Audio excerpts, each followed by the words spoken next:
Hello प्यारे बच्चों, आज हम लोग कक्षा 5 वाटिका पाठ 4 सरिता को भरेंगे।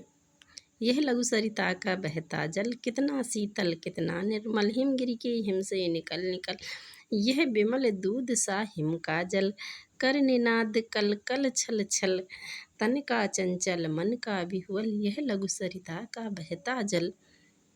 यदि बच्चों आपने मेरे चैनल को लाइक नहीं किया हो तो लाइक करें, सब्सक्राइब करें। चलिए अब हम लोग दूसरा क्वेश्चन, दिए गए शब्दों के अर्थ सरल भाषा में अब हमें करना है। जिस तरह से व्यूहल का व्याकुल, शीतल का ठंडा, निर्मल का स्वच्छ साफ, सरिता का नदी, रजनी का रात, वसुधा का पृथ्वी, अंजलि मानी दोनों हाथों की हथेलियों को मिलाकर जो संपुट बनता है उसे हम अंजलि कहते हैं। करुणा का दया होगा। नीचे लिखी पंक्तियों के अब हमें भाव को स्पष्ट करना है। पी पी कर अंजलि भर मृदु जल, अंजलि भर मानी पी करके मीठा जल, पथिक बहुत सुख पाता है। कितना कोमल और कितना वत्सल रे जननी का वह अंता स्थल, भारत माता का जो हृदय है बहुत कोमल और पुत्र के समान स्नेह करने वाला है। गंगा यमुना सरयू का है यह स्वच्छ जल निरंतर बहता रहता है। अब हमें पर्यायवाची शब्द लिखना है।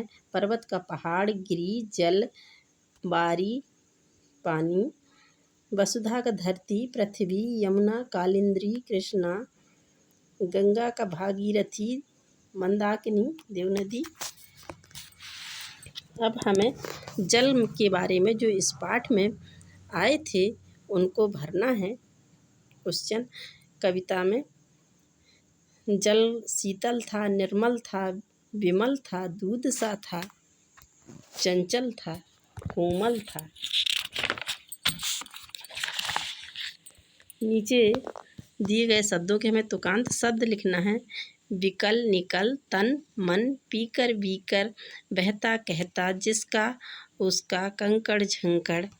अब हमारे ज़िले के पास में यमुना नदी बहती है। यमुना नदी से किसानों के लिए सिंचाई का साधन है और यमुना नदी का दूसरा नाम कालिंद्री भी है और कृष्णा भी है। इस कविता में जो मिलते हुए शब्द आए हैं उनको अब हमें समान ध्वनि वाले शब्दों को लिखना है। कंकड़ कंकड़, पिकल पिकल, निकल निकल, कर कर, कल कल, छल छल, उतर उतर, गिर गिर, युग युग।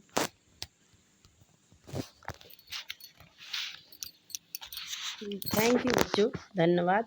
मेरे चैनल को लाइक करें, सब्सक्राइब करें।